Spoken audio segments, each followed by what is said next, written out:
sought information for a living. That is to say that ever since he returned from Korea, after having served with the armed forces, he had been working as a private investigator in Montreal. William Hamilton, a rich industrialist, had gotten in touch with him regarding a simple vandalism issue. Nothing to write home about. Not worth hiring a private eye either, just so he can drive for hours on rough roads. But that's how it had always been. The client pays, Carl gets it done.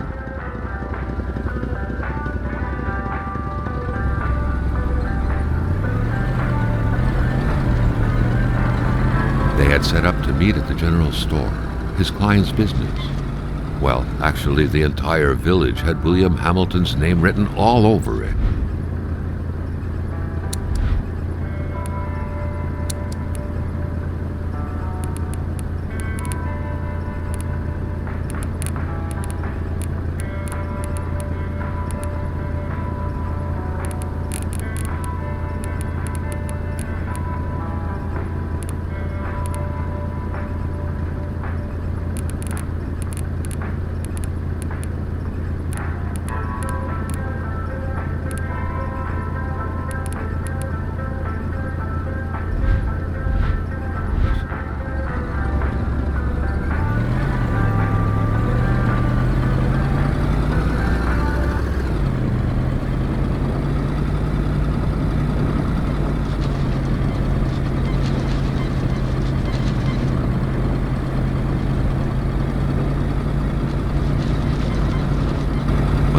Were bad, muddy, or snowed in, it was customary around these parts to close them off.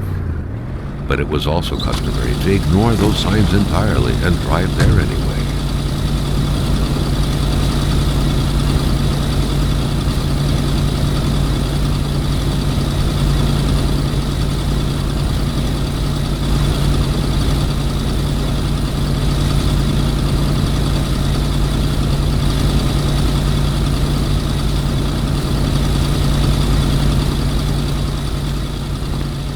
Hamilton never mentioned a road-blocking barrier.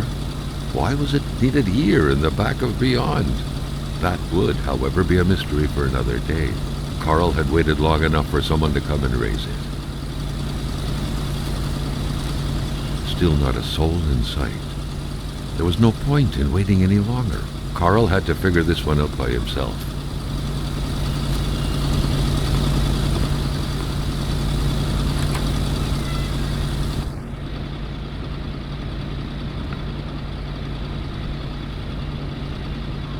Hamilton no doubt knew who managed the barrier. Carl wanted to give him a call, but that would have been too easy though, as sure enough the line was acting up.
Hamilton is waiting for Carl in the general store.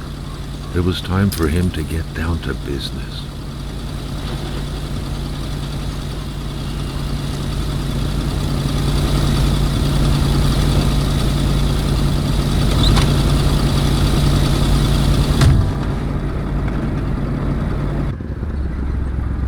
William Hamilton enjoyed a lavish country house built in the very heart of the northern forests, not too far from here.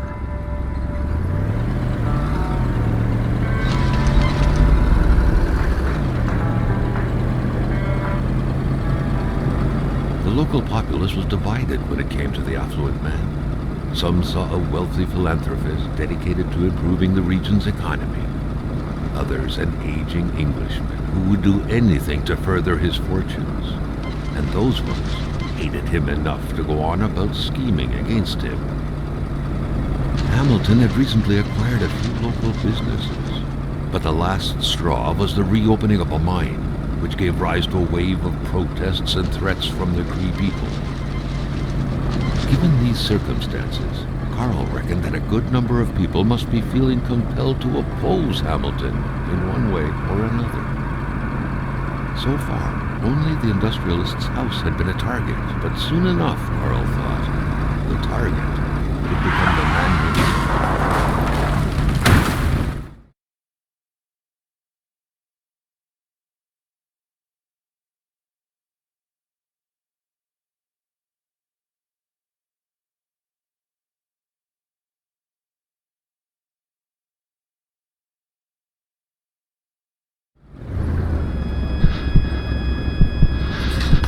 Carl needed to get out of there. The cold and the pain required urgent care.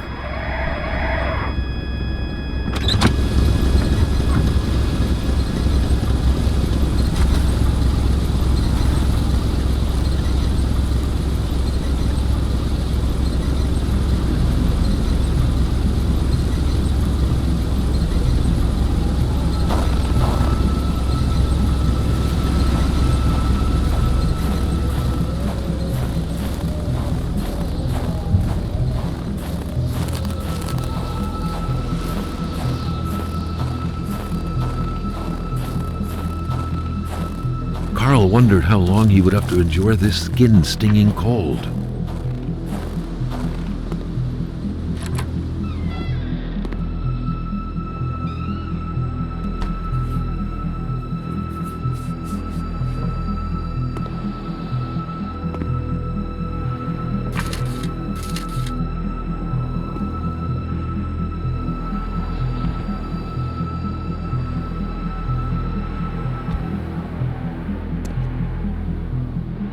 Even better than he had hoped.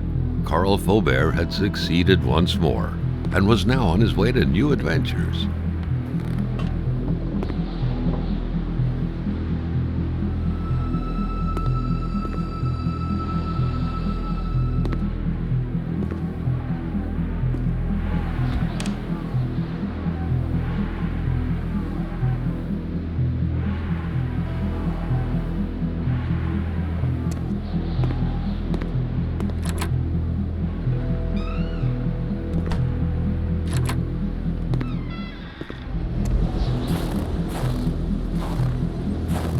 A fire is as good as the materials used to create it.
Carl, ever diligent in his work, always carried his log on him. in which he scribbled down thoughts and leads alike during the course of his investigations.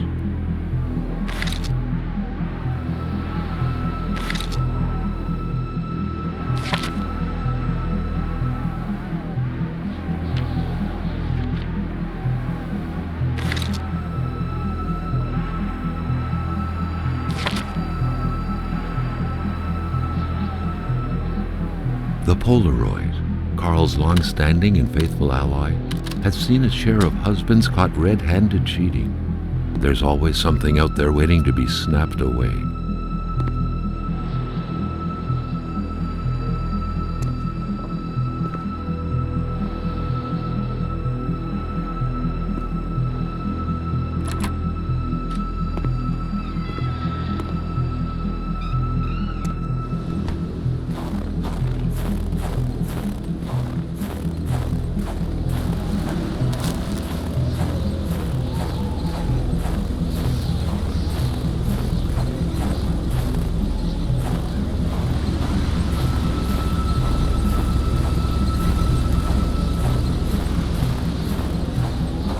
The driver had taken off.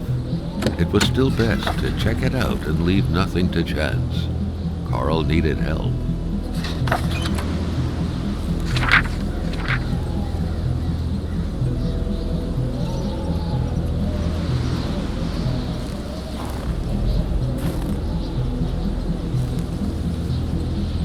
The cold was burning Carl. He would not hold up much longer. He had to warm himself.